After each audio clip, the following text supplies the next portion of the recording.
Merci d'avoir cliqué sur le lien de la vidéo. Ce que tu t'apprêtes à écouter plus que regarder, c'est un podcast qui traite du thème d'être perdu, du sentiment d'être perdu.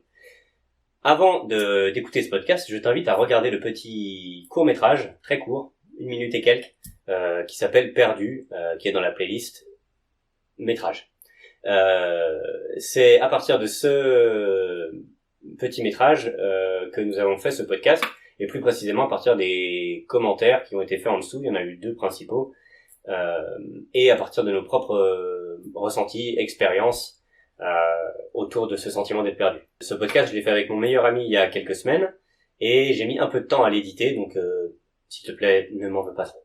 Pour ce qui est du thème d'être perdu que nous abordons, je tiens à rappeler que c'est simplement notre vision, notre ressenti, notre expérience avec lesquelles nous nous exprimons. J'invite fortement à se faire son propre point de vue là-dessus, à découvrir, à explorer en soi-même ce que ce thème, ce que ce sentiment d'être perdu peut être. On ne garantit pas que c'est nous qui avons raison. Nous ne détenons pas la parole de vérité absolue. Encore une fois, nous nous exprimons simplement à travers notre prisme et nos expériences. De plus, dans ce podcast, nous parlons de pas mal de thèmes qui s'entremêlent. C'est pas forcément hyper organisé parce que c'était notre premier podcast et parce qu'on a moins envie que ce soit un peu jeté. Nous parlons également du thème de la dépression, et j'ai juste envie de rappeler qu'il y a des personnes très compétentes qui sont là pour aider, pour nous aider, pour t'aider si tu passes à travers des états dépressifs. Ça peut tous nous arriver. Il y a des personnes qui sont là pour nous soutenir, nous aider et nous diriger vers un état meilleur. Néanmoins, j'espère que ce podcast pourra apporter des zones de lumière sur des doutes, répondre peut-être à des questions ou apporter plus de questions, mais à sa façon de faire du bien. Le but, c'est pas de tout mémoriser, c'est de garder simplement ce qui rentre en résonance avec soi-même. On parle pendant 1h30, c'est un peu long, donc évidemment que tout n'est pas à prendre pour toi. À chacun de faire le tri, à chacun de récupérer ce qui lui fait du bien, et ce serait un immense plaisir de savoir que ça peut aider. Bonne écoute, profite bien, et à plus. Ok, parfois je peux juste commencer peut-être en mini intro.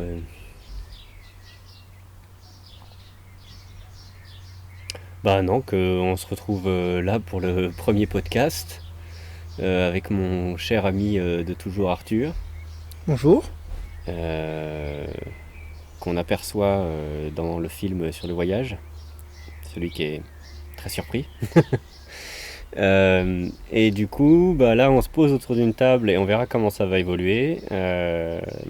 Et on va parler du thème de la première petite vidéo que j'ai faite, premier petit métrage qui s'appelle Perdu. Et donc il y a eu 2 commentaires de faits sous la vidéo. Enfin, il y en a eu plus, mais il y a eu 2 commentaires, on va dire, qui relatent du sujet de la vidéo. Et on va, Arthur et moi, et grâce aux 2 commentaires, élaborer autour du sujet, autour de ce sentiment d'être perdu. Qu'est-ce que ça veut dire ? Pourquoi on le ressent ? D'où est-ce que ça peut venir ? Est-ce que c'est sain ? Est-ce que c'est normal, pas normal, bref, peut-être échanger autour de ça, et je vais peut-être commencer par lire les 2 commentaires, et puis après autour de ça, vas-y, on parle de ce qu'on veut, quoi. Alors le premier commentaire, je vais pas le lire en entier, mais la partie qui nous intéresse, disait: de mon côté, je proposerais cette réflexion. Est-ce que perdu, nous ne le serions pas justement quand nous ne sommes plus incertains, quand nous arrêtons de douter, ou quand justement il n'y a plus de place pour un peu de vide dans notre vie ? Je le relirai. Et le deuxième commentaire, c'est: pour ma part, perdu, on l'est forcément dans un moment donné de notre vie, perdu dans les choix qui s'offrent à nous, perdu dans l'environnement dans lequel on évolue, perdu dans nos pensées, sentiments, etc. Ce ne sont pas des passages évidents pour tout le monde, mais pour autant ils nous poussent à réfléchir, penser autrement, nous retrouver et trouver des alternatives qui parfois nous ouvrent d'autres portes auxquelles on n'aurait pas pensé. Ces portes peuvent être parfois des opportunités, des changements bien plus appréciables. Par ailleurs, être perdu n'a pas toujours cette finalité positive. Il arrive que cette perdition soit liée à une succession d'imprévus, d'événements nous laissant amorphes et à subir la situation. Ouais, c'est pas mal, il y a déjà plein de trucs de dit là-dedans.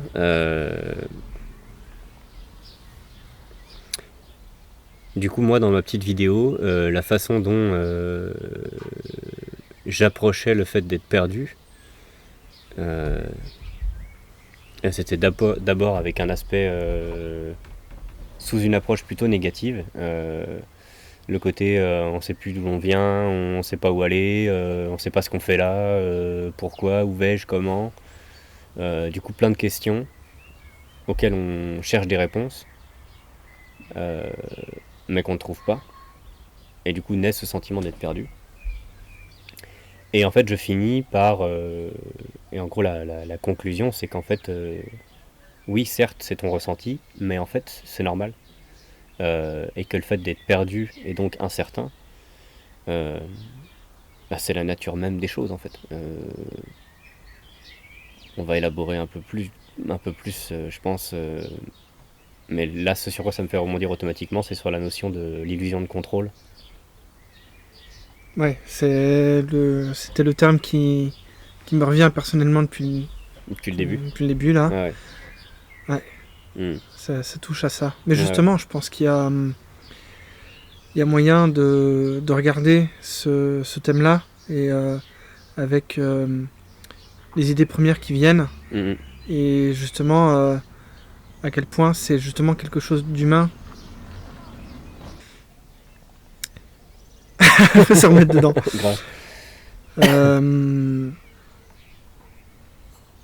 C'est quelque chose qui est vraiment humain et cette sensation, elle peut être bienvenue en fait. La sensation de l'illusion de contrôle ou d'être perdu. Ouais, alors les deux en même temps, mais là je pensais plus particulièrement au désir de contrôle. C'est quelque chose... on est éduqué depuis tout petit à justement bien faire ses devoirs et puis bien ranger sa chambre. Bien ranger sa chambre et il y a des... c'est très bénéfique en fait. Il faut quand même avoir un minimum de contrôle, sinon il y a une certaine forme de chaos a priori. Je vois que tu me regardes en faisant oui de la tête parce que peut-être tu n'es pas d'accord, mais non, c'est intéressant. Non, vas-y, continue ce que tu disais et j'irai après ce que je pense. Ouais.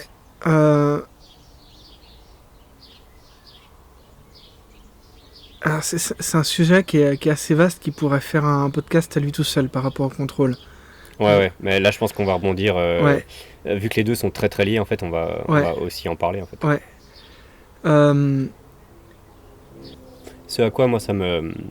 Ce sur quoi ça me fait rebondir, c'est le fait que ce besoin de contrôle, enfin non, pas le besoin de contrôle, le contrôle sur les choses, on l'a pas, mais néanmoins, ça veut pas dire qu'on n'est pas responsable de ce que l'on fait. Et par rapport au fait de dire il faut qu'il y ait un minimum de contrôle, en fait c'est vrai, ce minimum de contrôle, il passe par une forme d'éducation qu'on transmet,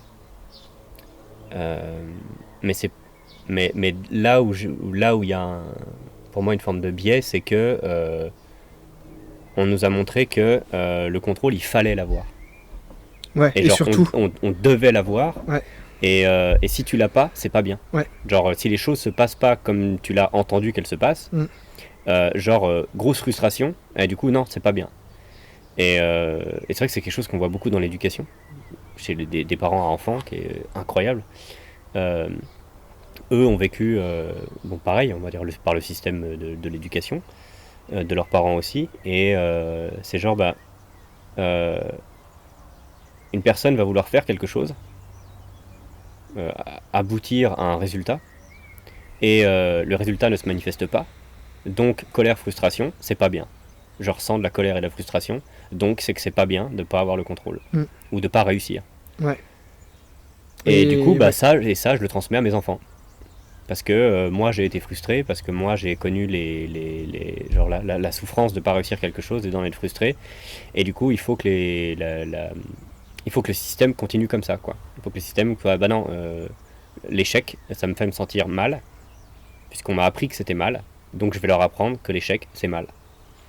Et donc, en apprenant que l'échec, c'est mal, on apprend que la seule solution, c'est le contrôle. Mais le contrôle, on l'a pas. Tout à fait. Et là où je voulais rebondir, c'est que justement certains principes spirituels ou sans forcément rentrer dans la spiritualité, mais juste si on cherche le bien-être, ça passe notamment par être dans l'instant présent et justement arriver à lâcher prise sur ce désir de contrôle et cette illusion qu'il faut tout maîtriser et que si on échoue dans cette maîtrise, tout va exploser en fait. C'est pas vrai. Ouais, c'est la fin quoi. Mais en même temps, je pense que le premier pas pour accepter le fait qu'on ait ce désir de contrôle, donc pour pouvoir lâcher prise dessus, c'est de se dire que c'est normal qu'on l'ait. Ça vient de l'éducation, mais ça vient... je pense que c'est une évolution d'un mécanisme de survie en fait. Si, tout à fait. Ouais. Je vais pas faire une thèse scientifique à 2 balles, mais je pense que si à l'époque des chasseurs-cueilleurs, t'avais pas quelqu'un pour dire ce champignon-là, il est dangereux. Ouais, c'est ça. Ne le mange pas. Ne le mange pas, ou si t'avais pas récupéré du bois pour le soir pour le feu, tu vois, il fallait que ta vie en dépendait. Quoi. Voilà, c'est ça. Faut directement quoi. Ouais. Et vu que dans notre monde moderne, c'est pas on doit, mais la manière dont la société fonctionne, sans jugement, juste c'est une observation, on doit avoir des objectifs à long terme. Tu vois, tu rentres dans une école, tu sais que dans 2 ans, tu vas avoir un BTS, ou faut donc que tu travailles tes 8 heures par jour, plus faire tes devoirs le soir, etc. Et si tu le fais pas, tes parents vont t'engueuler, donc tu vas te sentir... tu vas avoir la peur de ne plus être aimé parce que tu n'as pas respecté les consignes, mais c'est aussi, tes parents, ils ont peur pour toi, pour ton avenir. Donc c'est pas un biais cognitif, mais du coup c'est un principe de survie en fait, pour protéger ma progéniture, et du coup c'est une forme de déformation d'un principe de survie qui est tendu à... Et du coup, à l'origine c'est quelque chose de bénéfique en fait, d'avoir cette capacité mentale d'imaginer un futur, et de se dire ok, je vais établir une sorte de plan pour me dire... ce serait bien si dans 5 ans je sois PDG de Canal+. Ouais, c'est de la prévoyance quoi. Ouais, c'est ça. Ouais, c'est le fait de prévoir. C'est ça. Sauf que du coup, le fait de se dire non mais à partir de maintenant je suis un adulte responsable, et puisque je suis un adulte responsable, j'ai l'objectif de devenir PDG de Canal+. Mais coûte que coûte, tu vois. Ouais, c'est genre, surtout qu'on est baigné aujourd'hui par never give up. Faut vraiment rien lâcher, il faut travailler dur. Et là, on tombe dans l'autre sujet qui est lié à ça, qui est l'identification. Ouais. Tout est lié, quoi. Tout est lié. Évidemment. Mais c'est une bonne introduction. Je pense qu'on est obligé de parler de tout ça avant de repartir sur le thème. Ouais, carrément. Et pour revenir sur ce côté mécanisme de survie, en fait ça va être le lien avec l'identification. C'est que cette transmission du parent à l'enfant, elle passe par l'enfant va récupérer les mêmes mécanismes que les parents, qui vont pas être forcément copier-coller les mêmes en fait, mais qui vont être en réponse. Ou qui vont être dans la continuité. Par exemple, le père frustré de ne pas avoir réussi quelque chose dans sa vie. Donc il a cette frustration à l'intérieur de lui de ne pas avoir... admettons, il a tout fait pour réussir à devenir le PDG de Canal+, mais il n'y est pas arrivé. Il n'a pas réussi. Donc il a cette énorme frustration à l'intérieur de lui. Et du coup, bam, les enfants retransmettent cette frustration du style « Ah bah non, mais il faut absolument pas échouer, quoi. Parce que moi, je me suis senti comme une merde d'avoir échoué. Donc toi, tu vas être une merde si t'échoues aussi, parce que tu vas te sentir comme moi, donc t'as pas intérêt à échouer quoi. Et du coup là t'as l'énorme carcan du contrôle qui se réveille aussi quoi, qui est genre non seulement ça va pas être un désir de la personne, ça va même pas être le sien, de réussir à aboutir à quelque chose dans la vie, mais ça va finir par devenir, par projection, son faux désir, du genre, ah bah oui c'est vrai en fait, puisque tout le monde me dit qu'il faut que je réussisse, ah bah c'est vrai alors je dois réussir, même si je sais pas vraiment ce que je veux réussir, mais il faut que je le réussisse. Du coup, c'est cool, je me sens bien maintenant parce que je sens que je suis poussé vers quelque chose, même si je sais pas ce que c'est, mais je suis poussé dans cette bulle de contrôle, qui m'est imposée dessus. Et là vient l'identification, c'est ça qui crée du coup ce sentiment de confort, du genre, ah bah oui, là je suis en train de tout faire pour réussir, j'ai déjà réussi plusieurs choses dans ma vie, donc je suis une personne qui réussit, donc tant que j'ai le contrôle, je peux réussir, c'est moi. Je suis cette personne qui réussit et qui est dans le contrôle, et donc rien peut m'arriver. Et en fait, je ne peux même pas imaginer ne plus avoir le contrôle, parce que ça signifierait que je serais plus moi, quoi. Ouais. Et effectivement, c'est très intéressant, parce que tout ça, ça se met en place de manière non verbale. C'est pas ton père qui va dire non, j'étais frustré de ton père ou ta mère, d'ailleurs. On a pris l'exemple du père, mais... Enfin, ça dépend, bien sûr, c'est assez général comme remarque, mais c'est vrai que c'est un mécanisme... assez récurrent dans... Ouais, en fait, c'est le mélange de projection et mimétisme. Ouais. Puis ça passe au niveau inconscient, justement, c'est des patterns qu'on a mis en place à la petite enfance qui ont permis de mettre en place des protections émotionnelles. Ouais, c'est ça. Et en fait, l'inconscient, il se dit, ben non, mais ça a marché à ce moment-là, je vais garder cette sécurité-là. Il faut répéter, quoi. Ouais. Ok. Bon, bah c'était vachement bien. À la semaine prochaine. Allez, bisous. Ah ouais, ça part déjà loin. Ok. Ouais. Ouais, pas mal comme développement intro. Ouais. Du coup, on n'a même pas parlé du sentiment d'être perdu. On a tout de suite enchaîné sur besoin de contrôle. Et... Ah oui, c'est ça que je voulais dire. Ce sur quoi on peut en fait enchérir, c'est pourquoi on n'a pas le contrôle.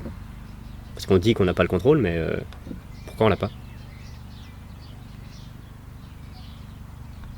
Et d'où vient le fait d'où vient le fait qu'on ait l'illusion du contrôle? On en a plus ou moins parlé. C'est ce mécanisme de survie qui nous dit bah non, il faut que je contrôle mon environnement pour pouvoir rester en vie. Et là, il y a le biais de l'identification qui se mélange à ça et qui crée la souffrance quand les choses se passent pas comme prévu.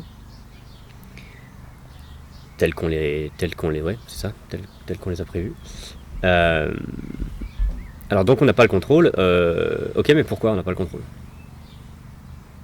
Quel est ce truc? Pourquoi on n'a pas le contrôle? C'est marrant parce qu'en fait ça fait partie des trucs qui moi me paraissent tellement évidents que j'arrive pas forcément à mettre des mots dessus. Et putain, ça me fait repenser à autre chose. Je sais pas dans quel ordre je vais mettre tout ça.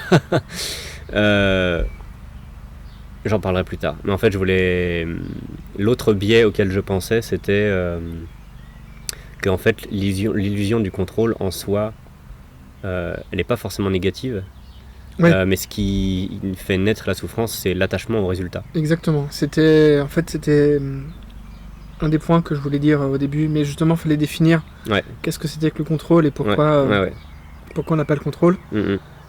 Et c'est pas une mauvaise chose en fait en soi, d'avoir des objectifs. Au contraire, c'est chouette. Ça fait partie du jeu de la vie en fait. Ouais, tout à fait. Ouais, c'est pas l'objectif qui... En fait, c'est la... Là, ça me fait rebondir sur plusieurs mouvements philosophiques ou spirituels, et notamment le mouvement zen, qui dit, dont un des principaux proverbes, c'est plante l'arbre fruitier, mais pars avant que les fruits ne poussent. Ne t'attache pas aux fruits. Plante ta graine, laisse pousser ton arbre, mais ne t'attache pas aux fruits. J'ai rien compris. En fait, il y a une porte. Il fallait mettre de l'eau, mais elle était grincée.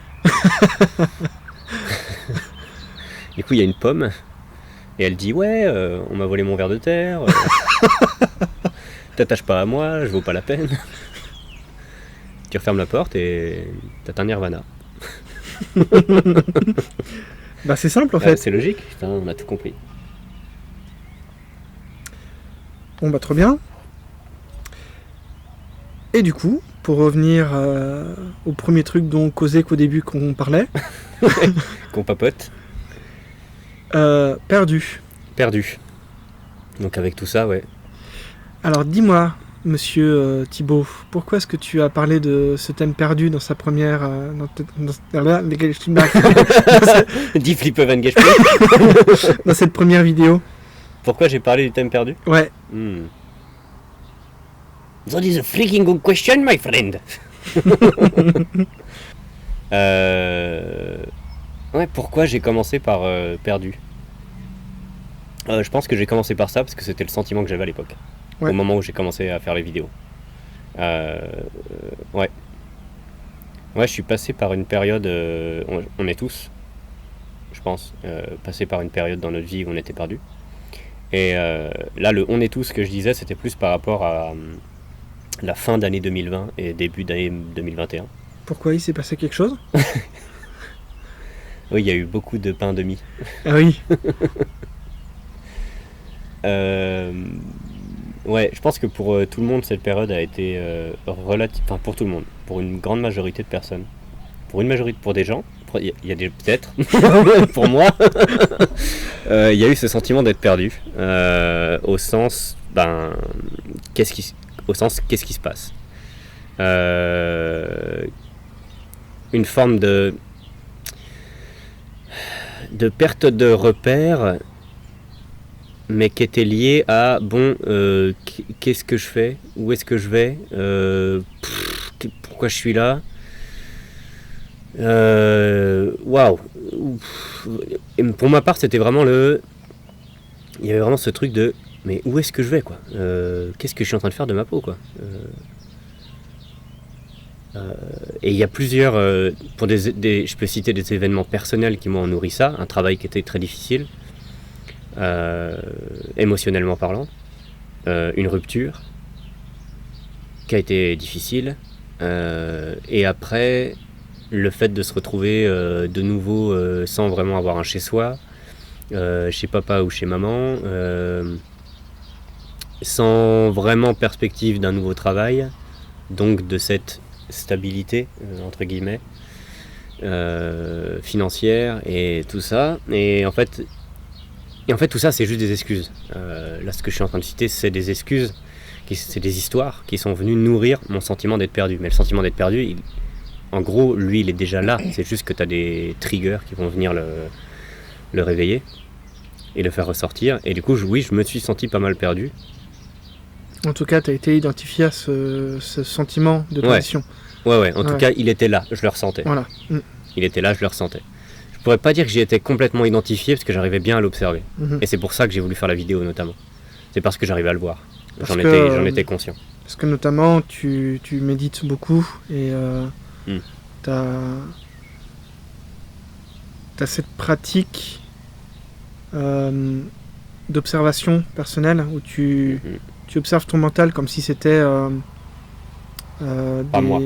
Ouais, pas toi. En fait, effectivement, quand on commence à s'intéresser à la psychologie, on se rend compte que y a beaucoup de patterns cognitifs qui sont vraiment des mécaniques de l'esprit. C'est hyper intéressant. Je rebondis sur quelque chose qui nous paraît évident aujourd'hui, mais quand on le vit, c'est pas la même chose que de connaître la théorie, quoi. Ouais, c'est genre, clair, ouais. C'est très différent de dire je suis en colère ou je suis triste, et de dire je ressens une émotion de tristesse ou ou je de ressens colère. de la colère, ou j'ai de la colère. C'est ça, ou j'ai de la colère. Parce qu'en fait, on est traversé à un moment donné par cette émotion qui est simplement déclenchée par une hormone dans le cerveau à un moment donné pour réagir à une situation, en fait. C'est ça, en fait. Vu que, comme on le disait précédemment, tu as ces patterns ou ces mécanismes de défense qui sont là depuis l'enfance. Donc telle action engendre telle réponse. Admettons là la colère ou la tristesse ou le sentiment d'être perdu, et ils vont se réveiller à chaque fois qu'il y a une situation similaire, en fait.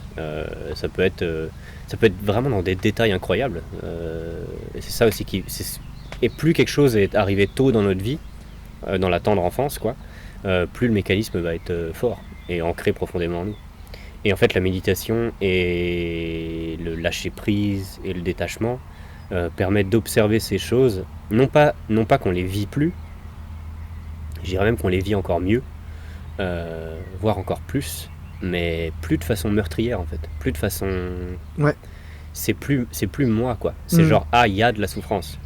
Il y a même pas forcément de la souffrance, il y a de la douleur. Il y a de la douleur. Parce qu'on sait intuitivement que colère, tristesse, frustration, jalousie, ce genre de choses, c'est genre douloureux, c'est négatif. Alors que genre bonheur, émerveillement, gratitude, etc., c'est positif. On n'a pas besoin de se le dire pour que ça arrive. Je sais pas où je vais en venir avec ça. Et du coup, d'observer ça, d'observer ces mécanismes qui se développent à un moment T, et de tout de suite reprendre ce détachement méditatif, permet de plus en souffrir, quoi. Et du coup, j'avais ce sentiment d'être perdu, et j'avais quand même ce détachement, et ça m'a permis de l'observer et de me poser la question, ok, mais qu'est-ce que c'est en fait ? J'observe quelque chose en moi, j'observe ce sentiment d'être perdu. Qu'est-ce que c'est ? D'où il vient ? Qu'est-ce que c'est, quoi ? Et ce qui m'avait beaucoup intéressé, c'était dans ma réflexion, c'est la nature même de l'enseignement de Rumi ou du bouddhisme ou de l'hindouisme, c'est tu n'as pas le contrôle et en fait tout ce que tu vis est incertain. Et vu qu'on a eu cette illusion du contrôle, on croit que les choses ne sont pas incertaines, mais qu'on sait où on va, alors qu'en fait on ne sait pas.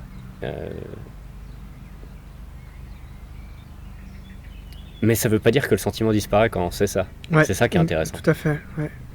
La métaphore qui me vient le plus, c'est pas parce qu'on sait que le feu brûle que si tu mets ta main dedans, il va pas brûler. Ouais. Et c'est exactement la même chose avec toutes les émotions et nos ressentis, quoi. On peut l'observer très bien, très très bien l'observer avec un détachement extraordinaire, ça va pas nous empêcher de le ressentir, quoi. Il va être là. Et c'est même l'observer et le laisser être sans le repousser, en l'acceptant, c'est même justement lui laisser de la place. Donc il peut être très fort, mais du coup passer plus vite. C'est le premier pas pour accepter, effectivement, plutôt que de combattre, accepter, et du coup ça glisse, quoi. Ouais.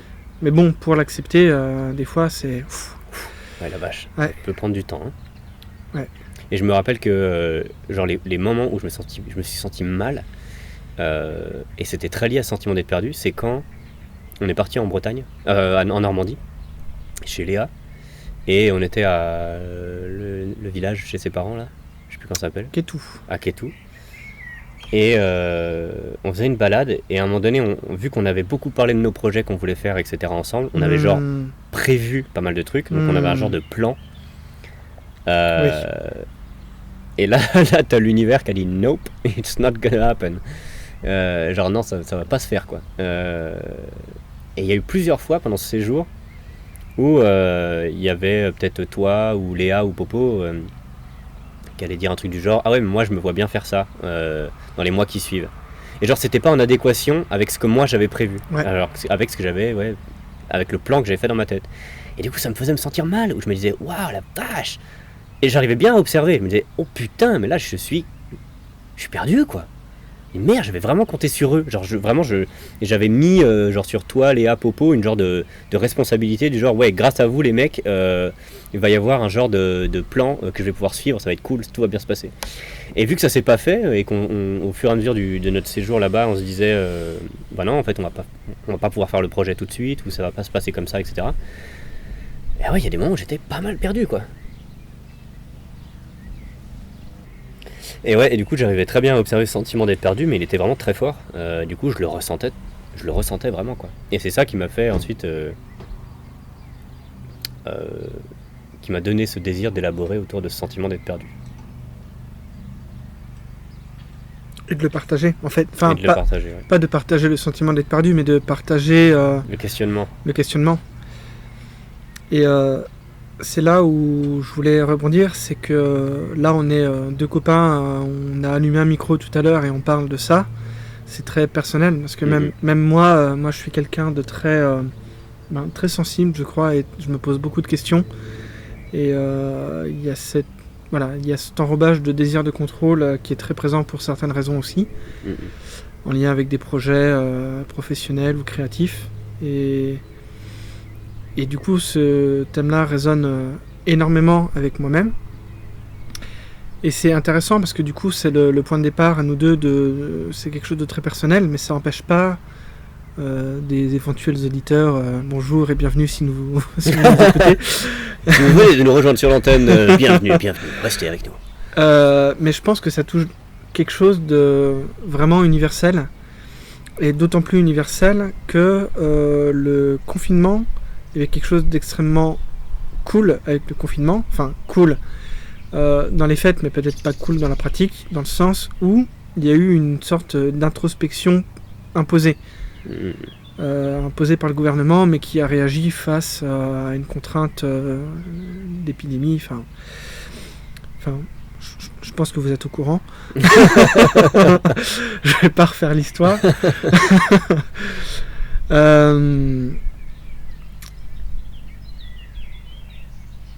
Et ouais, enfin, du coup, c'est assez intéressant de partager ça avec une vidéo sur internet et de rebondir sur des commentaires qui pourraient éventuellement permettre à d'autres commentaires de rebondir.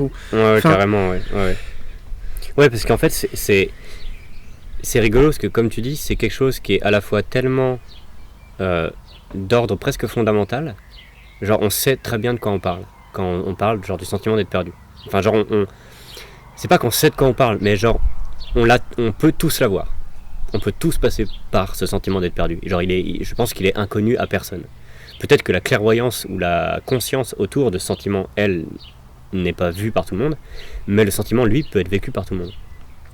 Mais en même temps, c'est quelque chose d'extrêmement personnel. Genre, chacun va vraiment avoir son sentiment d'être perdu, qui va être lié à tel ou tel pattern, et à telle connaissance, et à telle action, et à telle histoire personnelle. On va tous avoir le... Pardon. Non, je t'en prie. On va tous... Non, ta gueule. Le sentiment...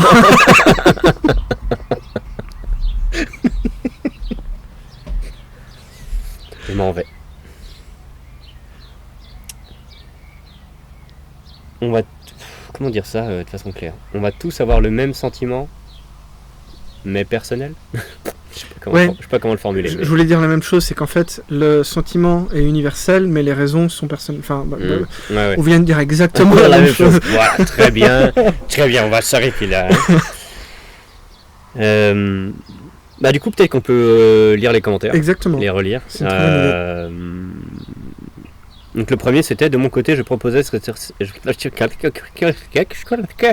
Alors moi, je suis pas d'accord. De mon côté, je proposerais cette réflexion. Est-ce que perdus, nous ne le serions pas justement quand nous ne sommes plus incertains ? Quand nous arrêtons de douter ? Ou quand justement il n'y a plus de place pour un peu de vide dans notre vie ? Et là, je trouve ça super intéressant. Ouais, mais moi, je suis complètement d'accord, en fait. C'est ouf. En fait, là, j'ai l'impression que le sens du mot perdu, il prend un sens complètement différent. Ouais. Qui est en fait nature même des choses. Ouais. Genre, si tu remplaces un peu, genre, ce serait, est-ce que la nature même des choses, ce serait pas justement quand nous ne sommes plus incertains ? Ou la nature même de... au sens ne plus incertain, au sens être en adéquation, ou être en accord avec le fait que tout est incertain. Ouais. Comme si, en fait, ce qui était important, et ce qui était sain, c'est de ne plus être sur des rails, donc d'être perdu, d'être en mouvement dans la vie, dans les projets, et dans le... Justement, en fait, dans cette phase de questionnement, de doute, donc d'inertie. Elle, c'est ce qu'elle dit, ou il, je sais pas, quand nous arrêtons de douter. Ouais. C'est ça, quoi. Je me suis enfin retrouvé quand je me suis perdu. C'est un peu ça, c'est l'adage, quoi. Je me suis perdu, enfin, je me suis retrouvé quand je me suis perdu, quoi. Et genre, c'est carrément ça, quoi. J'ai arrêté de douter, donc je me suis enfin perdu. Je suis enfin revenu à moi-même. Attends, redis ça, j'ai arrêté de douter. Et du coup... J'ai arrêté de douter, donc je me suis enfin perdu. Mais perdu au sens... je ne fais plus qu'un avec le fait d'être perdu. Je fais plus qu'un avec le fait d'être incertain. Parce qu'en fait, c'est paradoxal. Elle dit justement... Enfin, il ou elle dit... Est-ce que perdu, on l'est pas justement quand on est certain ? Oui, et ben ouais. Donc on est perdu quand on est certain. Bah, je suis assez d'accord. Ah, mais alors attends, du coup, quand nous arrêtons de douter, On est perdu quand on arrête de douter. En fait, le on est doute... perdu quand on arrête de douter. Mais je suis assez d'accord avec ça, Ouais, en ouais, fait. c'est carrément ça. Ou Mais non, vas-y, développe, je sais pas quoi dire. Attends, je vais attendre que tu finisses... Non, vas-y. Ah, non, t'as raison. Par rapport au doute, la manière dont moi j'ai compris le commentaire, c'est qu'en fait, le commentaire propose une vision inversée de ce qu'on pourrait ressentir naturellement par rapport au sentiment d'être perdu, donc de ne plus être dans le contrôle. On a la sensation que si on n'a plus le contrôle sur nos projets, sur notre vie, sur les choses, on est perdu. Et du coup, on se met à douter. Yes. Sauf que ce que propose le commentaire, si j'ai bien compris, c'est l'inverse en fait. C'est quand on commence à s'arrêter de douter qu'on est perdu. Parce qu'on croit justement qu'on est dans le contrôle alors qu'on n'est pas dans le contrôle. C'est comme ça que je le perçois. Ouais, tout à fait. Ouais. Et c'est marrant, il a vraiment... Enfin, j'ai eu une lecture complètement différente, mais qui est genre... qui en revient au même, de façon opposée. Oui. C'est de la sémantique. C'est qu'en fait, tout dépend de quelle phase de la pièce tu regardes. Ouais, c'est exactement ça. Ouais. Et moi, je suis assez d'accord dans le sens où... je vais être obligé un petit peu de parler de la manière dont moi je vois la vie. Personnellement, je suis grandement à la recherche d'un processus créatif. Je suis graphiste. Ce qui me fait kiffer dans la vie, c'est de créer des paysages en 3 dimensions avec des jolies couleurs.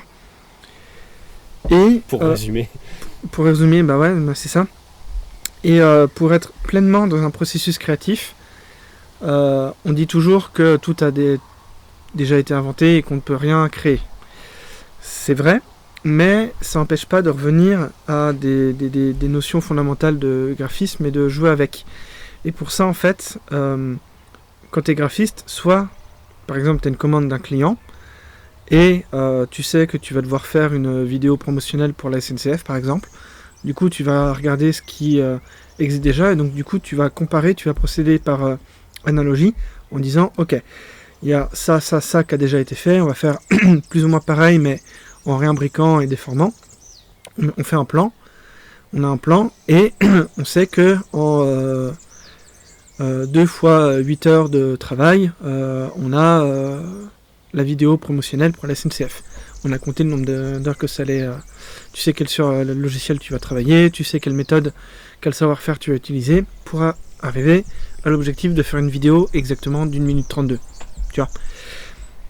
Mais il y a une autre façon de voir les choses, c'est tu pars d'une idée originale et tu vas jouer avec, revenir en arrière et extrapoler, tester, jusqu'à trouver quelque chose qui paraît original. En tout cas, tu as découvert quelque chose à partir de principes fondamentaux. Et ça prend plus de temps. C'est plus pour des projets personnels. Et dans cette seconde méthode, qui est plus une exploration, justement, on ne peut pas être dans le contrôle parce qu'on ne sait pas où l'on va. Ce qui est à l'encontre complètement de ce qu'on apprend à l'école ou de plein de méthodes de travail. C'est pourtant cette méthode-là, quand ça marche, quand on arrive à un résultat probant, c'est cette méthode-là qui est acclamée. Quand c'est fait. Ouais. Mais quand tu es dedans, vu de l'extérieur, on va plutôt te dire non mais mec, t'es perdu. T'es perdu. Tu sais pas où tu vas, tu sais pas ce que tu fais. Ouais, c'est intéressant d'ailleurs de dire ça là. Tu sais pas où tu vas. C'est quoi ton projet? C'est quoi l'idée? En une phrase, résume ton projet. Je sais pas en fait, parce que là j'en suis là, mais je pense que ça va être cool, mais en fait j'en sais rien, tu vois. Ouais. Et moi c'est quelque chose que je théorise pour moi-même, pour justement faire des choix dans le processus de création. Mais je pense que c'est aussi intéressant de réfléchir à ça pour sa propre vie en fait.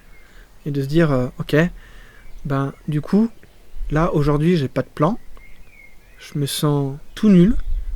Il y a mes parents qui me disent non mais ce serait bien si. La société qui dit la même chose. Voilà, et puis moi ou c'est peut-être même moi en fait qui imagine qu'on me le dit. tout à fait, ouais. Projection, quoi. Voilà, personne nous le dit, mais c'est ce qu'on ressent. C'est ce qu'on ressent, et ce serait bien si on suivait les règles, tu vois. Ouais, c'est ça. Vu qu'on a l'impression que tout le monde fait comme ça, alors il faut que je fasse pareil. Ouais. Si j'y arrive pas, donc je suis perdu, c'est pas bien, quoi. C'est ça. Je suis tout nul.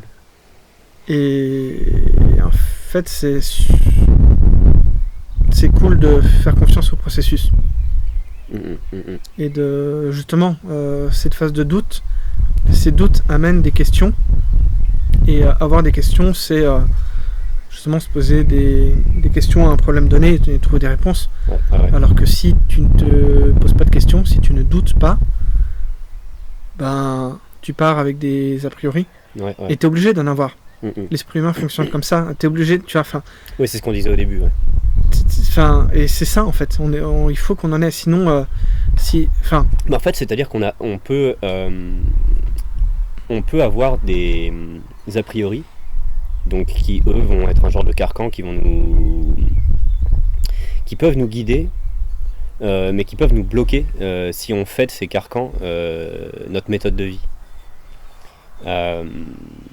Et en fait, c'est là, là, il y a deux mots qui sont différents, c'est a priori et référence. On peut avoir des références et les utiliser à bon escient, mais c'est ce processus d'exploration, comme tu dis, qui va nous permettre d'aller au-delà et d'utiliser ces références plutôt que de ne vouloir faire que avec elles, quoi. Genre j'ai des références, ah ouais, il faut que, oh là là, ce travail est tellement bien que t'as vu en référence, t'as un artiste référent, quoi. Ouais, il fait un travail extraordinaire, si seulement j'arrivais à faire pareil. Ah oui. Par exemple. Ouais. Et là, du coup, t'as cette a priori que ton travail, il doit être comme ça. Genre, lui, ce qu'il a fait, ça a marché. Donc, ton a priori, c'est il faut que je fasse pareil. Et il faut que je fasse aussi bien. Et ça, c'est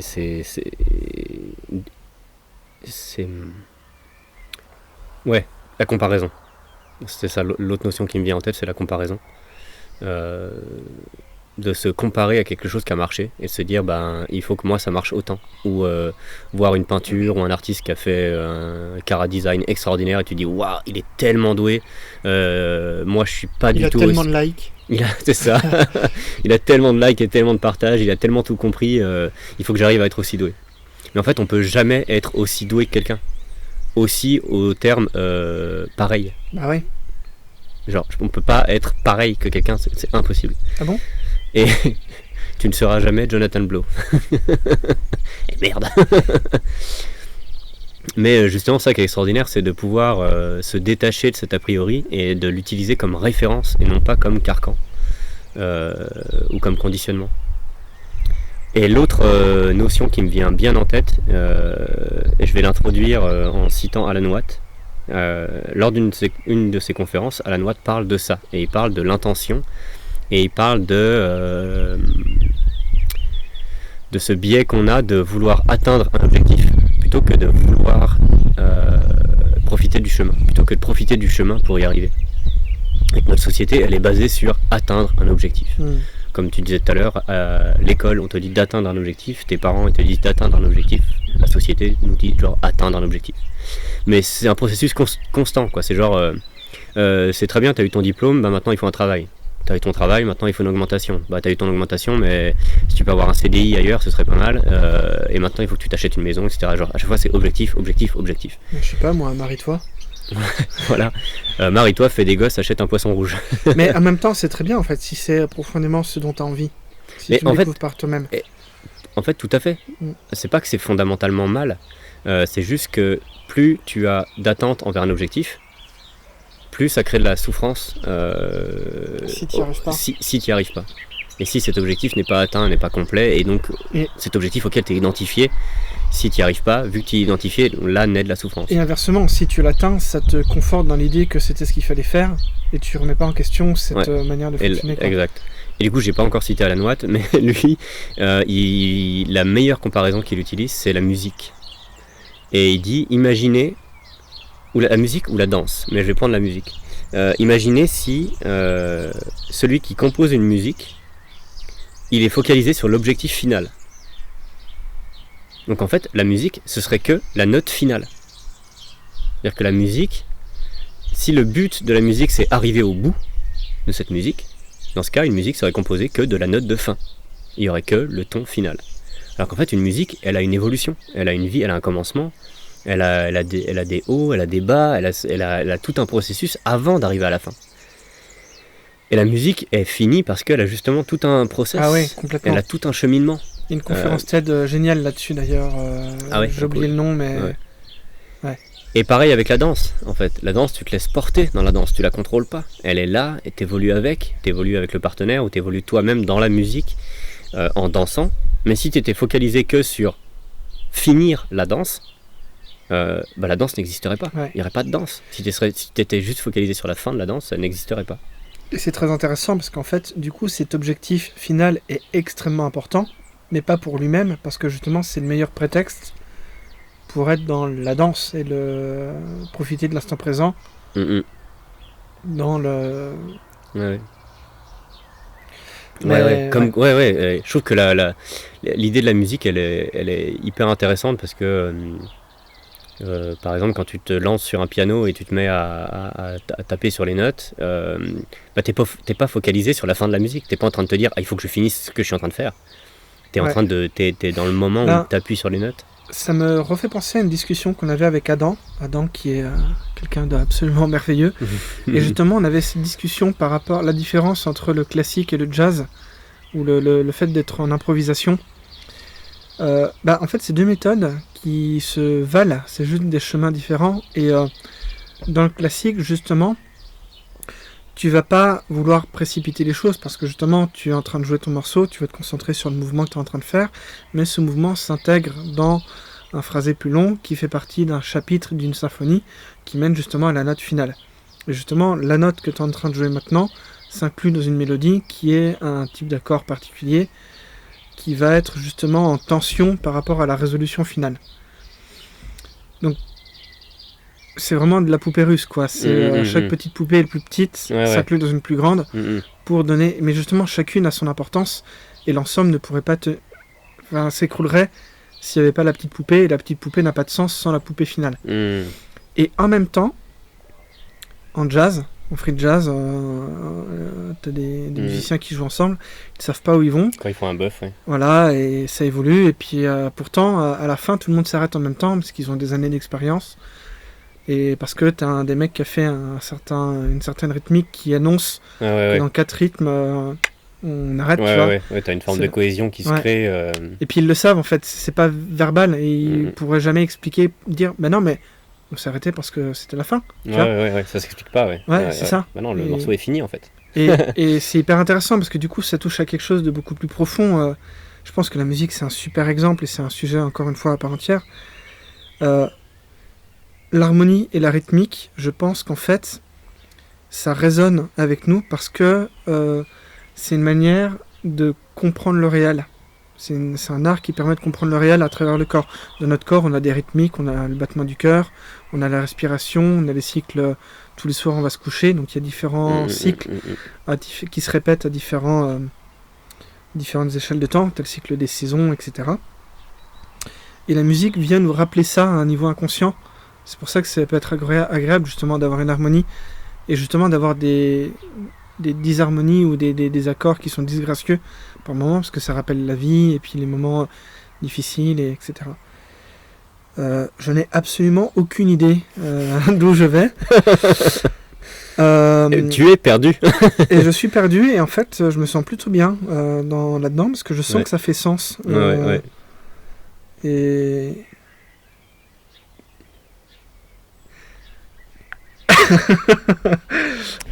ça rejoint tout ça là, c'est ce dont on parle. Ça rejoint aussi une autre notion qui est la notion d'intention. C'est Alan Watt aussi qui en parle très bien. Et en fait, si ton intention c'est d'accomplir quelque chose, alors tu es dans la boucle de l'insatisfaction. Qui est insatiable. Si ta pensée, ton pattern, c'est il faut que j'accomplisse. Donc dans ce cas, t'es pas dans le faire, t'es pas dans l'action du moment présent. et t'es même pas vraiment conscient de ce que tu fais. T'es dans le il faut que je finisse, il faut que j'atteigne ça, il faut que j'accomplisse pour être reconnu, pour nourrir mon identité, comme on disait, etc. Si ton intention c'est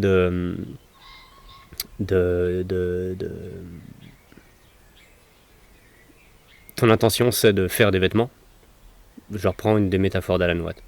Si ton intention c'est de faire des vêtements parce que t'aimes faire ça, génial, c'est trop bien. Donc tu fais des vêtements et t'adores ça, et quand tu fais ton vêtement, t'es pleinement satisfait. T'es pas en train de te dire il faut que j'accomplisse le vêtement, t'es en train d'accomplir. T'es dans le moment présent qui est un accomplissement par nature. Et t'en profites et c'est cool. Et si après ton intention, tu te rends compte que tes vêtements ils sont super beaux et qu'il y a des gens qui en veulent. Donc il y a des gens qui sont prêts à te payer pour acheter tes vêtements parce qu'ils les trouvent super beaux. Donc du coup tu vends tes vêtements. Tu vends le vêtement que tu as fait et tu vois qu'il te rapporte de l'argent. Et là du coup ton intention, admettons, elle change et elle devient waouh, si je fais des vêtements, je gagne de l'argent. Donc du coup l'intention change de faire le vêtement à gagner de l'argent. Donc là il y a un objectif. Il y a une finalité. C'est genre je fais mon vêtement pour obtenir de l'argent. Donc tu continues à faire des vêtements et tu vois que ça te fait gagner de l'argent. Et tu t'en fiches de ce que tu fais. T'as plus la conscience de ce que tu es en train de faire puisqu'elle est basée sur un futur qui est pas là, qui est faire de l'argent. Et c'est ça la loupe dans laquelle on se met facilement et dans laquelle la société est, qui est accomplir non pas pour être dans l'instant présent et prendre du plaisir et être simplement vivant et kiffer ce que tu fais et être bien avec toi et en harmonie dans ton action présente, mais c'est genre atteindre un objectif. Et vu qu'atteindre un objectif, ça s'atteint jamais. En fait, t'atteins jamais un objectif en termes de pensée. La pensée d'atteindre un objectif, elle disparaît pas, c'est juste une pensée. Genre, je veux atteindre un objectif, j'ai fini, je veux atteindre un objectif. Elle n'a pas disparu, la pensée. L'intention d'atteindre un objectif, elle reste encore, même si tu as atteint ton objectif.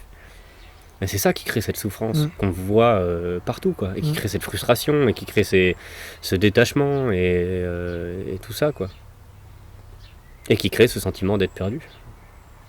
Parce que on peut toujours et encore avoir ce sentiment de « Ah non, I am not good enough », enfin je suis pas assez bon, je suis pas assez complet, je suis pas assez parfait, il faut que je continue à accomplir.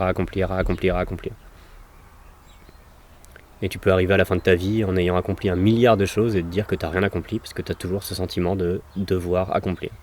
Cette intention de devoir accomplir. Et du coup tu peux passer à côté de tout, quoi. Moi, je vais donner mon petit tricks personnel par rapport à ça avant qu'on passe à l'autre commentaire. Yes. C'est vrai qu'il y en a un deuxième. Il y en a un deuxième. Non, mais le deuxième, on va le bâcler, c'est pas grave. Non, on s'en fout. Alors, moi, je suis pas encore, et je pense que c'est un apprentissage de vie. Mais une des astuces qui me, personnellement, quand j'y arrive, ça me fait du bien, c'est de me dire que ce que je suis en train de faire pour le boulot ou pour mes projets perso ou pour n'importe quoi, c'est de me dire, mais ça, c'est un apprentissage. Et si ce truc-là, en fait, à la deadline donnée que je devais réussir à faire le truc, j'y arrive pas, c'est pas grave parce que j'aurais quand même compris plein de trucs. Et même si au pire j'ai rien compris, j'aurais compris que c'était pas ce qu'il fallait faire. Voilà. Bon, j'y arrive pas tout le temps. Hein. Ouais, je crois que l'astuce, c'est une très bonne idée de donner l'astuce comme ça. Ok, c'est très beau tout ça, mais comment on en sort? Moi, ce qui m'a aidé, c'est la méditation, justement, à créer ce détachement et à revenir à l'instant présent et à me rendre compte que je suis exactement là où je dois être. Et pourquoi je suis exactement là où je dois être et pourquoi tout le monde est exactement là où il doit être, c'est parce que il a toute sa vie passée derrière lui qu'il a réussi. Genre on ne peut pas échouer sa vie. Genre tu peux pas échouer à être vivant quand t'es vivant. T'es là où t'es parce qu'il y a justement cet 1 milliard de choses qui t'ont amené ici sans que t'en aies le contrôle. Et c'est pas que ce soit bien ou que ce soit pas bien. On peut vivre des événements qui sont absolument tragiques et des traumatismes très grands. Et je suis pas en train de dire ça en mode ouais mais non t'inquiète, tout va bien, respire, même si ça aussi c'est la clé de respirer, mais c'est de revenir simplement à instant présent en se rappelant que je suis ici et maintenant grâce à tout ce que j'ai pu vivre, les bons moments comme les mauvais, les dépressions, les ruptures ou les pertes matérielles ou ce genre de choses qui m'ont chacun apporté une leçon. Ils m'ont tous apporté en fait à la fin une perle, un joyau, quelque chose qui m'aide aujourd'hui sans que je m'en rende compte. Parce que ça fait partie de ce passé que j'ai vécu. Mais il est ici et maintenant en fait. C'est ici et maintenant que ça arrive en fait. C'est ici et maintenant que je suis. Et ouais, moi aussi je pense que très similairement à toi, mon trick c'est dans les moments où ça va pas et dans les moments où je suis perdu, c'est ok, ça va passer. Déjà c'est la première chose que je me dis. Dans les moments où ça va pas, c'est ok, je me sens mal, mais ça va passer. Parce que tout passe. Et c'est simplement notre illusion de contrôle et cet attachement qui nous fait croire que quand on n'est pas bien, c'est ce qu'on est. Comme on disait tout à l'heure, genre je suis triste ou je suis dépressif. Ouais. C'est pas ce qu'on est en fait, c'est ce qu'on est en train de vivre. Ce qui est complètement différent. Et l'autre chose, c'est de se dire que c'est un apprentissage pour plus tard et qu'à un moment ou un autre, j'en récolterai la graine, j'en récolterai le fruit. Et forcément en fait. Enfin, pas forcément de la manière dont tu l'envisages, mais... Exactement. Ouais. Indéniablement, en fait, on en récolte le fruit. Bah ouais. Et il y a une issue. Et si tu le récoltes pas, en fait, tu le récoltes. Ouais, c'est ça. Parce que le fruit qu'on veut récolter, c'est pas forcément celui qu'on va avoir. Ouais. Mais il y en aura quand même. Ouais. J'ai envie de rebondir sur un truc, mais ce sera un peu long, donc je passe. Très bien. Comme tu veux. Et du coup, juste... Bah non, en fait, du coup, je vais enchaîner sur l'autre commentaire. Qui est aussi hyper intéressant. Le commentaire. Pour ma part, perdu, on est forcément dans un moment donné de notre vie, c'est un peu ce qu'on disait. Perdu dans les choix qui s'offrent à nous, perdu dans l'environnement dans lequel on évolue, perdu dans nos pensées, sentiments. Ce ne sont pas des passages évidents pour tout le monde, mais pour autant, ils nous poussent à réfléchir, penser autrement, nous retrouver et trouver des alternatives qui parfois nous ouvrent d'autres portes auxquelles on n'aurait pas pensé. C'est exactement ce qu'on disait par rapport aux fruits. Ces portes peuvent être parfois des opportunités, des changements bien plus appréciables. Par ailleurs, être perdu n'a pas toujours cette finalité positive. Il arrive que cette perdition soit liée à une succession d'imprévus, d'événements nous laissant amorphes et à subir la situation. Tout me fait grave rebondir, et en fait toute la première partie du commentaire, c'est ce dont on a déjà parlé. Ouais. Le fait perdu dans les choix qui s'offrent à nous, dans l'environnement, perdu dans nos pensées, dans nos sentiments. Ça rejoint le mental, on est ça dans le rejoint mental. Cette idée de l'attachement qu'on a, l'attente qu'on a vis-à-vis de quelque chose, le fruit qu'on veut récolter et qu'on ne récolte pas. Ce ne sont pas des passages évidents pour tout le monde, mais pour autant ils nous poussent à réfléchir, penser autrement, nous retrouver et trouver des alternatives qui nous ouvrent d'autres portes auxquelles on n'aurait pas pensé, c'est ce qu'on a dit. C'est le fait qu'on est en train de traverser une situation dans laquelle on est perdu.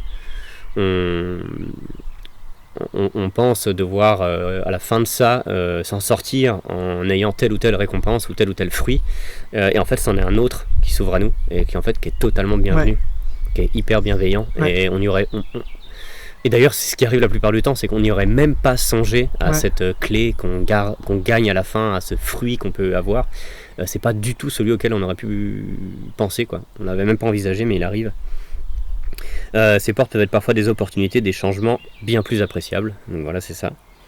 Et la fin est intéressante. Par ailleurs, être perdu n'a pas toujours cette finalité positive. Il arrive que cette perdition soit liée à une succession d'imprévus, d'événements nous laissant amorphes et à subir la situation. Ouais. En fait, c'est aussi ce qu'on a dit. Ouais. C'est aussi ce qu'on a déjà dit. Que justement, cette absence de finalité positive, elle vient de l'attachement. Elle vient de cette attente qu'on a. Je comprends pas, j'ai fait tout ce que je pouvais, j'ai fait tout ce qu'il fallait pour arriver à tel objectif, ou accomplir quelque chose, ou être entouré de telle personne, ou être à tel endroit, ou sortir de tel ou tel sentiment, et ça n'arrive pas. Donc ça renforce ce sentiment d'être perdu. Est-ce que c'est ça? Il arrive que cette perdition soit liée à une succession d'imprévus.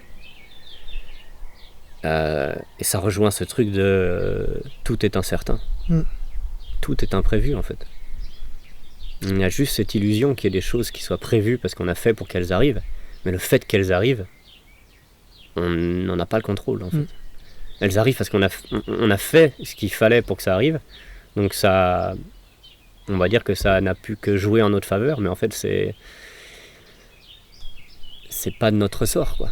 C'est tout le reste aussi qui a joué dans notre direction. Et les imprévus, c'est quand ça n'arrive pas. D'événements nous laissant amorphes et à subir la situation. Le mot subir, il est assez fort.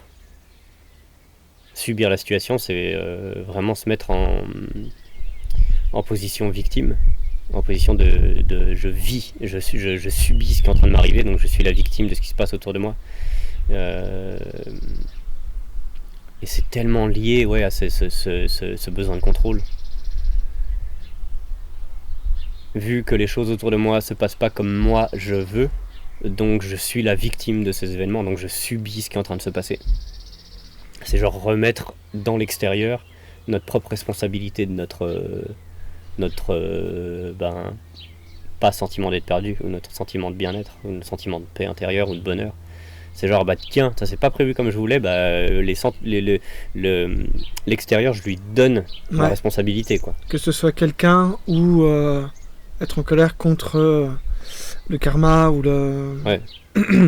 Souvent on se reprend plus à quelqu'un à l'extérieur parce qu'on se dit non mais c'est un être vivant, c'est que il a des bras, il peut bouger, il aurait pu faire quelque chose, tu vois, pour moi, quel connard. Ouais. C'est fou, je lisais hier dans le bouquin d'Ilga Marcenet, Marcher dans son pouvoir chamanique, et elle parle de ça. Elle parle très très bien de ça, et c'est une des caractéristiques du personnage, ce qu'on appelle genre le personnage victime, une de ces facettes qu'on peut avoir à l'intérieur de nous, qui est la victime, et qui est je subis ce qu'il y a autour de moi, et ou alors c'est plus la facette du bourreau. Je crois que c'est plus la facette du bourreau qui dit les autres doivent être là pour moi, en gros. Moi je suis le meilleur. Les autres sont bêtes parce qu'en fait c'est moi qui pense que je suis bête, donc c'est les autres qui doivent l'être puisque moi je l'assume pas. Je veux pas voir ma propre souffrance, donc je la projette sur l'extérieur, et du coup si quelque chose se passe mal, c'est pas ma faute.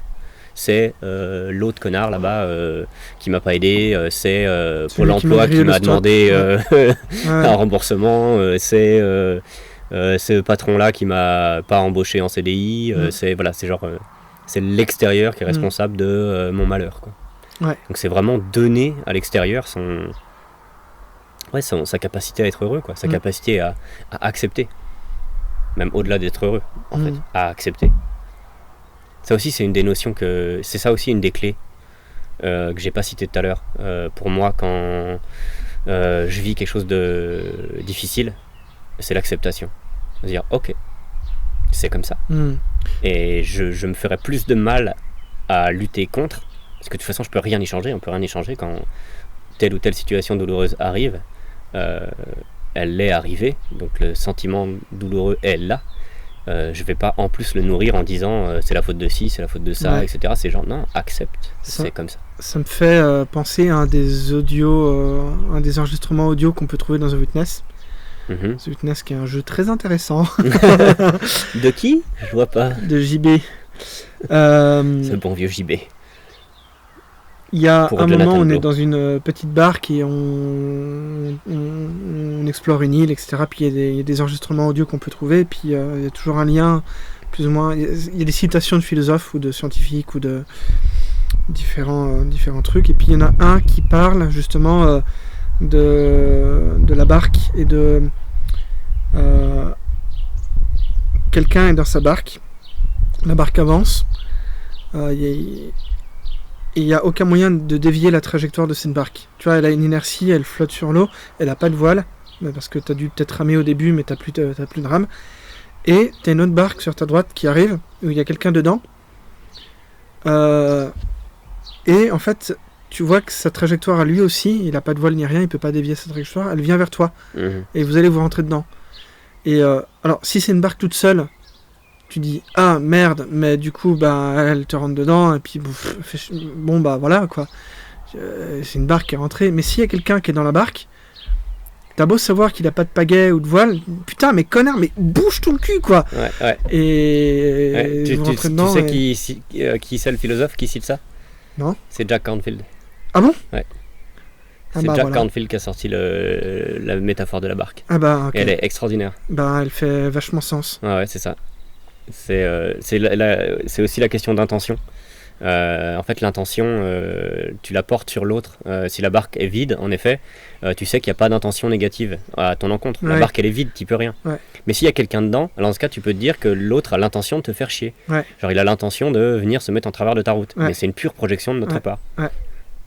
L'autre exemple que Jack Canfield prenait, c'est imagine que tu habites dans un village et un jour tu rentres en voiture chez toi et d'un seul coup les freins de ta voiture ne marchent plus.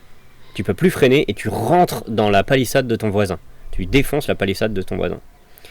Parce que les freins de ta bagnole ont pété. Donc là tout de suite la réaction c'est le voisin qui va venir te voir pour te demander ce qui se passe, les pompiers qui vont arriver, l'ambulance peut-être pour savoir comment tu vas et bref te sortir de la situation quoi. Mais si ton intention c'était de rentrer dans la palissade volontairement, là c'est pas les pompiers ou l'ambulance qui viennent mais c'est les flics. Parce que le résultat est le même mais l'intention en amont n'est pas la même. Tu vois ce que je veux dire? Ouais. Oui. Et du coup, c'est pour rejoindre cette notion d'intention et d'événement Oui. qui amène à un résultat. Ouais, d'accord. Il se passe les mêmes événements. Il va y avoir les mêmes palissades Ouais. qui vont faire les mêmes morceaux qui vont s'écrouler. Ouais, c'est ça. La voiture qui va faire craboum. Ouais. Le mur du voisin qui est pété. Ouais. Mais vu que l'intention n'est pas la même, Ouais. à la base, dans ce cas, va résulter de ça pas le même conflit, pas le même. Il va y avoir pas de conflit dans un cas et il y aura un conflit dans un autre cas. Et du coup, ce conflit est illusion parce qu'il est porté sur Voilà, il est porté sur concrètement, il s'est passé la même chose, Voilà. le même problème, Ouais. entre guillemets. Ouais. Et c'est la même chose avec la barque en fait. Ouais, bien sûr. Et la métaphore de la barque ou de l'eau, elle est vraiment extraordinaire. Encore une fois, la philosophie zen, ou la philosophie, la façon de voir, pas la philosophie, la façon de voir ou de vivre zen ou bouddhiste, c'est soit comme l'eau, et c'est de te laisser emporter par le courant. Et qu'en fait, on compare la vie à une rivière, et soit tu te laisses porter par le courant, soit tu luttes contre, mais que tu sois en train de lutter contre ou d'aller dedans, tu vas dans la même direction. Et elle est là l'illusion du contrôle. C'est qu'on croit qu'en luttant contre le courant, on peut en dévier, mais en fait non, on va toujours dans la même direction. Et on peut pas changer le cours de ce qui arrive. Et moi, j'aimerais rebondir sur une vision peut-être plus occidentale, voire même américaine. On a cité des maîtres spirituels ou des choses comme ça. Il y a un truc qui m'aide aussi quand je me sens perdu. C'est de comparer ça avec le scénario d'un film. Quand tu es scénariste, il y a plusieurs méthodes pour créer un scénario, dont une des méthodes c'est de ne pas avoir de méthode. Ça peut être le cas. C'est notamment la manière dont travaille le scénariste de Beetlejuice, qui se considère plus comme un jardinier que comme un architecte, où il veut pas avoir une structure, il part d'une idée de base et puis il l'explore et il voit où ça mène. Mais là, je vais parler de la méthode de John Truby, qui est un script doctor américain. Un script doctor, c'est un mec qui vient relire les scénarios de certains scénaristes et puis voir où est-ce qu'il y a des problèmes de structure, etc. Et ce qui est assez intéressant avec une structure classique d'histoire, en tout cas dans la vision hollywoodienne, il y a d'autres façons d'écrire, mais celle dont je vais parler, c'est ça. L'idée, assez simple, pour créer une bonne histoire, même s'il n'y a pas de méthode miracle et que tu dois adapter à ton histoire et trouver ton propre fil rouge et ta propre histoire, c'est de faire en sorte que ton personnage, il soit à l'extrême opposé à la fin que ce qu'il était au début. Pourquoi ? Parce que ça va imposer à l'histoire un rythme, il va y avoir un conflit. A priori, il ne peut pas y avoir d'histoire sans conflit. Genre, ah non, c'est la guerre. Ah bah en fait, non, fin.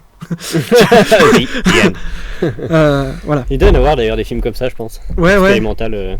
Et il y a plein de méthodes d'écrire un bon conflit, tu vois. Ça peut être un conflit où tu as des aliens qui débarquent et tu vas prendre un hélicoptère avec un gros bazooka pour leur péter la gueule.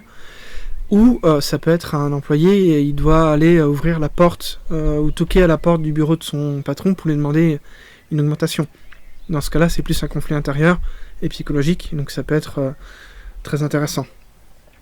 Et du coup, le personnage, il doit être l'extrême opposé à la fin de ce qu'il est au début, parce que ça impose le fait qu'il y ait une transformation et qu'il y ait une série de challenges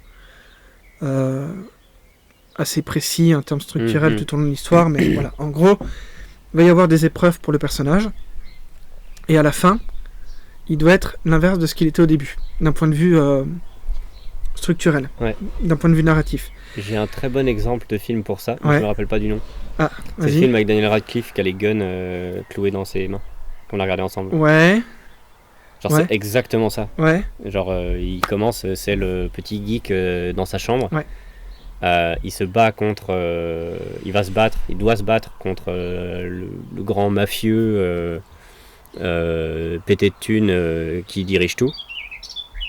Et à la fin, il devient un mec super riche, presque grand mafieux qui dirige tout. tout à fait. Et au début, Il y a il vraiment, est dans sa vie, sur son canapé en chausson, puis à la fin, Il est dans une Rolls-Royce, habillé en costard. Ouais. Tout à fait. Et en fait, ce qui est intéressant, c'est de voir qu'il y a deux manières de finir une histoire. Si ton personnage, au début de ton histoire, il est nul et qu'à la fin il est cool, dans le sens où, par exemple, au début c'est un mafieux. Tu vois, il a envie d'avoir plus de pouvoir et d'avoir plus d'argent. Si pendant l'histoire il monte un casse ou je sais pas, il est en train de faire développer son business et tout ça, puis au milieu de l'histoire il se rend compte qu'en fait tout ça c'est bullshit et ça lui apporte pas du bonheur et qu'à la fin il change et il devient quelqu'un de bon, et il va faire un acte de gratitude et en fait tout son argent il va le donner, je sais pas, à un truc humanitaire où il sort de tout ça. Du coup à la fin il devient bon, donc c'est une happy end. S'il se passe l'inverse, si au début c'est quelqu'un de chouette, quelqu'un d'innocent, heureux, etc., et qui rentre dans le monde de la mafia et va être complètement obnubilé par ça, et à la fin ça devient un pourri de chez pourri, avec plein de thunes, qui prend de la coke et se tape des putes, ou fait du mal aux autres surtout, parce qu'en fait c'est surtout les relations qu'il a avec les autres, que le dilemme moral qu'il peut avoir. Si à la fin il perd, c'est aussi une happy end. Ça c'est assez intéressant. Mais c'est pas vraiment de ça dont je veux parler. Ce que je voulais dire, c'était justement, en fait, ton personnage, dans un happy end classique, il a deux types de conflits. Il a un conflit moral, je crois, et un conflit intérieur. Le conflit moral, c'est celui qui va transparaître, on va dire, presque extérieurement. Et il a un truc à l'intérieur qu'il doit régler, dont il n'a pas conscience. Et au début du film, le héros, enfin le protagoniste, parce que c'est pas forcément un héros, ça peut être un anti-héros, il va avoir un objectif. Et très souvent, il croit que c'est cet objectif-là qui va l'amener au bonheur, au bien-être, alors que c'est pas du tout le cas. Et il va découvrir en fait quelle est sa vraie raison d'être pendant le film, à travers les épreuves. Et il va justement laisser tomber son premier désir pour justement s'accomplir pleinement à travers ce qu'il a appris sur lui-même. Et avoir une prise de conscience en fait. Voilà. Et du coup, en fait, ce sont ces épreuves, ces challenges qu'il va affronter pendant l'histoire, qui bien sûr c'est une narration, donc ça va être forcément des trucs horribles. Sinon c'est... Voilà, il faut faut qu'on accroche le spectateur, etc. Mais en tout cas, ça peut rentrer en résonance avec ce que vit le spectateur au jour le jour C'est juste amplifié, tu vois. Mm. Et du coup, c'est assez intéressant de se dire que des fois, quand on est paumé et qu'on est face à des doutes existentiels ou à des problèmes, peut-être qu'en fait, ce sont des petits challenges disposés qui amènent à une transformation et du coup à une catharsis plus tard. Far out. Cool. Bon, bah pas mal. On a déjà bien, bien bavassé.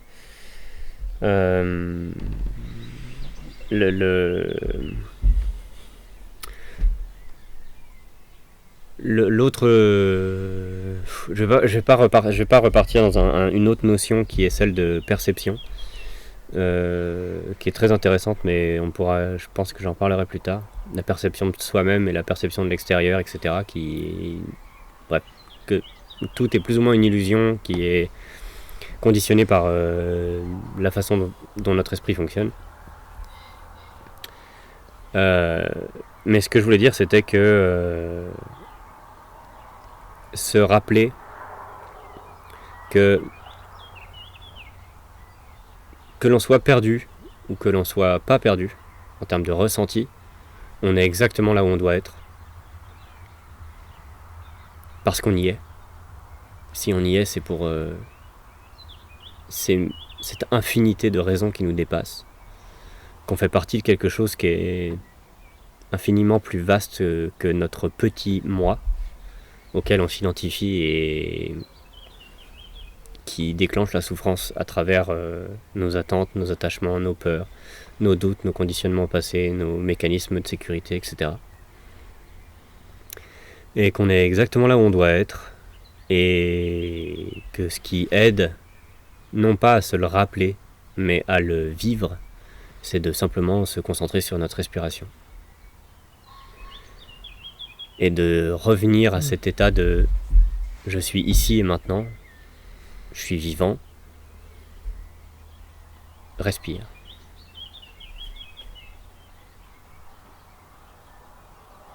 En tout cas, c'est ce que je pratique.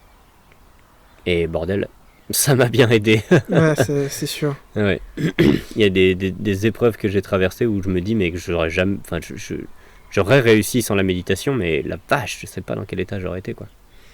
Je suis assez d'accord, et 99% des problèmes n'en sont pas.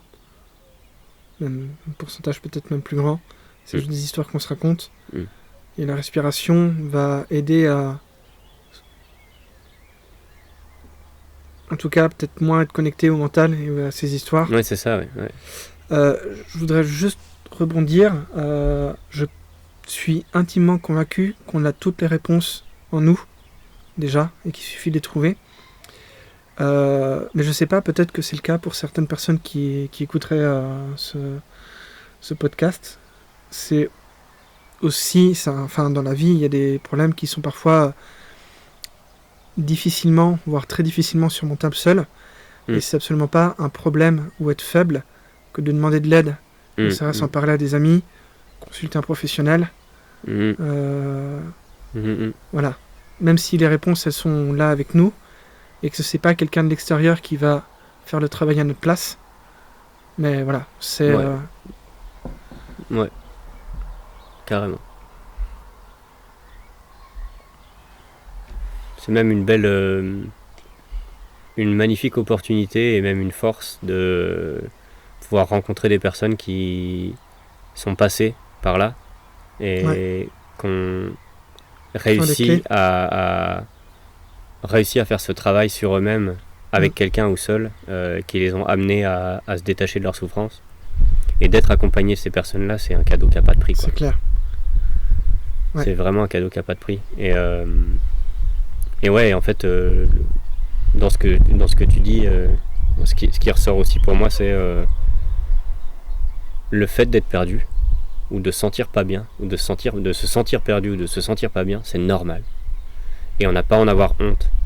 On n'a pas à se cacher. On n'a pas à se sentir moins bien que les autres parce qu'on se sent comme ci ou comme ça. Ou honteux, ou...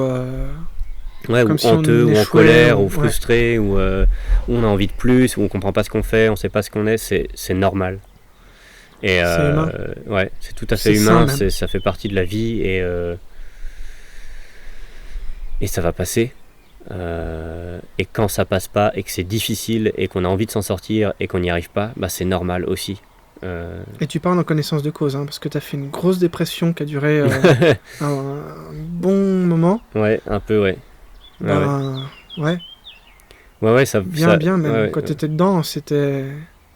C'était chaud, sa mère. C'était chaud sa mère. Non, puis surtout qu'en fait, que quand t'es dedans, c'est un peu comme quand t'es malade, que t'as le rhume. T'as l'impression que ça finira jamais, que ça va être Ouais, toute ta que tu vie. vas tu être comme ça toute ta vie. vois. Ouais. Et en fait, non. Ouais, tout à fait. Il y a une fin à tout.